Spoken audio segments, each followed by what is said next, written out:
it's Tulsi time technically for this story, but there's a lot of things that stood out between when all of us were reading this article. In fact, we covered this article actually like a week and a half ago, Daniel. In fact, you were even reporting on it.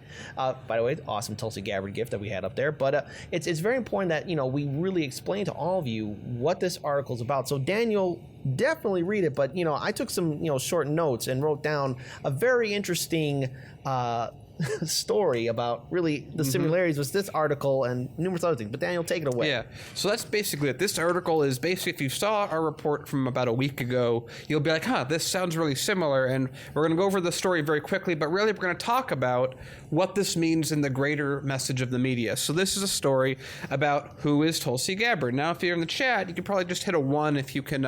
this sounds familiar to you. We're going to talk about Tulsi Gabbard, what her background is, what her age is, where she's from. Now we're going to talk about her government experience, where she was in government. And then we're going to talk about her 3 top issues, which is that she wants to bring the troops home. She wants to do criminal justice reform. She wants Medicare for all.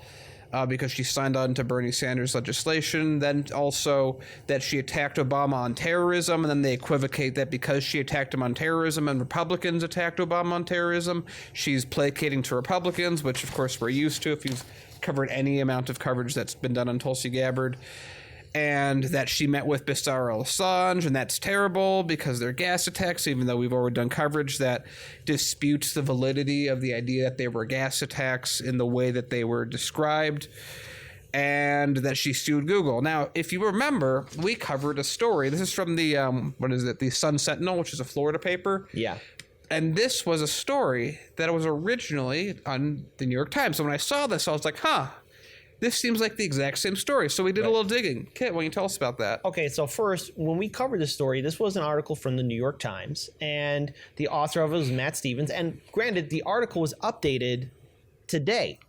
But even when we covered it, it was already one that had been updated. It's one that they had been running for a while. So interesting enough, we saw that this article, not only in the Sun Sentinel, but I decided to do my own research too, and I noticed that they cited the Chicago Tribune as the source of it. Now, the Chicago Tribune and Sun Sentinel are also owned by the Tribune Publishing Company. And here are some of the other newspaper articles that were also running with the same story. Exact same word, click, copy, and paste, which is, I guess, not sloppy journalism, but I mean, for a media outlets that have, a much more higher budget than we do, you would assume that they would at least have a variety in regards to the articles. But here, Chicago Tribune Company, Sun Sentinel, Baltimore Sun, Business Insider, Orlando Sentinel, Hartford Current, New York Daily News. However, they did not publish that same thing. But the article that Daniel just wrote to you, just read to you guys, is the exact same article that's in all these other media outlets. Now, is it a neutral article? Yes. Does it tell you who Tulsi Gabbard is really? No. And not to mention, those articles all say that she's polling at 1%. How far back? Yeah, less than 1%. How far back are you going back to assume that she's only still polling at 1%? So, Paul, Daniel, I mean, there's a lot more to take from this, but take it away, Dan. Yeah. So, what do we got here? We have literally this is I don't know. I'm not sure if I feel this is better or worse than the idea of fake news. Fake news is, hey, we are maliciously coming up with a thing, or we're just incredibly negligent and we don't know what we're doing and we get the facts wrong. And I would even make a slight addendum to this. This is for a mainstream article on Tulsi. It is neutral, but it's also still very attacking and very lackluster. But in reality, this is the equivalent of some kid in high school going, hey, can I copy your homework? And then you going, just make sure to change a few things so no one knows. And they go, okay, I will. Because all these, they're like, the few sentences will be different. The way they'll put like the experience here and the other one will put it over here. But these are outlets that have billions of dollars backing them. And they can't even do a real article on a presidential candidate who's getting 4% depending on your area, blah, blah, blah. But she's been in all but one of the debates that have been out. She's been in the news the entire time. And the most that these institutions can do is copy and paste off each other and do small minor edits like they care. Yeah. Also, another thing too, like this sounds very similar to what Jimmy Dore even talked about when he was still at TYT, when he was covering the Democratic and Republican primaries during the 2016 primary election cycle. Number one, he said he noticed all reporters were copying each other's notes, that they were basically not really doing journalism. They were just copying what another person wrote down and then pasting maybe some of their own original thoughts in there. But nonetheless, I mean, this is the way corporate media is. People wonder why media is in the state that it is right now.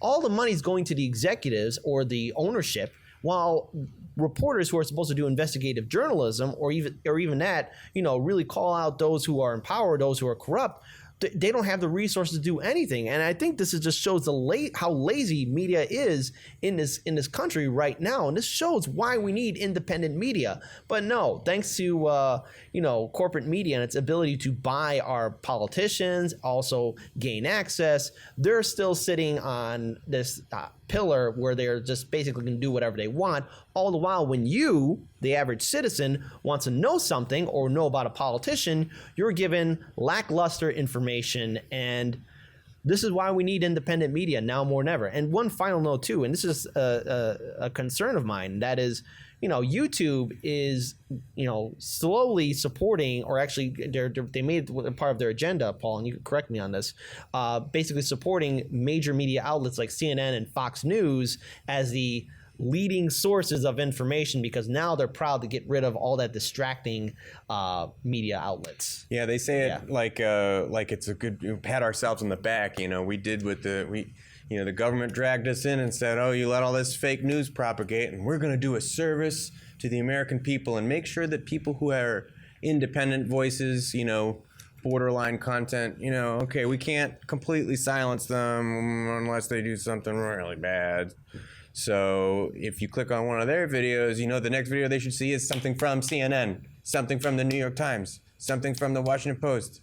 Make sure that MSNBC gets their clicks. And you can see that in the metrics, right? The number of views and clicks that those stories have has just skyrocketed over the last 4 years. Yeah, actually, of anyone, surprisingly, it was actually David Pakman is when I first got aware of this like 2 months ago. He did a really good video with his own metrics, of course, but he was showing how through and through news gets hit the hardest. Here's one thing you can do personally that helps, which is what he suggested. I think it's good advice.